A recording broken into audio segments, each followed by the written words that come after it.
আসসালামু আলাইকুম ওয়া রাহমাতুল্লাহি ওয়া বারাকাতুহু নাহমাদুহু ওয়া নুসাল্লি আলা রাসূলিহিল কারীম আম্মা বা'দ। আজকের আমি আপনাদের সম্মুখে আলেম সম্পর্কে দু-চার কথা বলছি। ইমাম গাজ্জালী রহমাতুল্লাহি আলাইহি তিনি তার কিতাবের মধ্যে লিখছেন,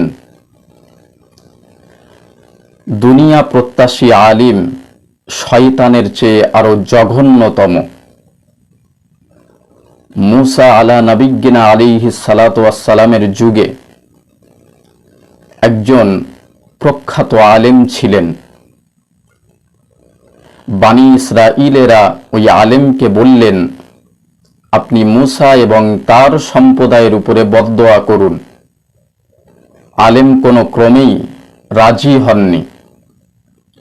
বানী ইসরাঈলেরা সন্ধি করে ওই আলিমকে উপঢৌকন দিল, বহু সম্পদ দিল।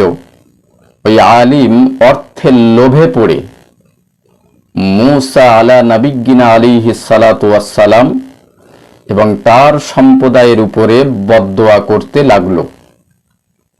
আল্লাহ তাআলা কি করলেন, তার ওই বদদোয়া কুদরতি ভাবে ঘুরিয়ে বানী ইসরাঈলকে ধ্বংস করলেন।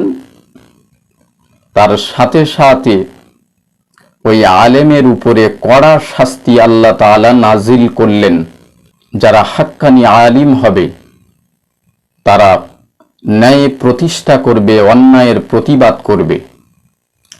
তারা কখনো দুনিয়া প্রত্যাশী হবেন না, জান্নাতের প্রত্যাশী হবেন, আখিরাতমুখী হবেন। আল্লাহ পাক আমাদের সকলকে সঠিক বোঝার তৌফিক ইনায়েত করুন। আমরা সকলে বলি আমিন। সুস্থ থাকবেন, ভালো থাকবেন।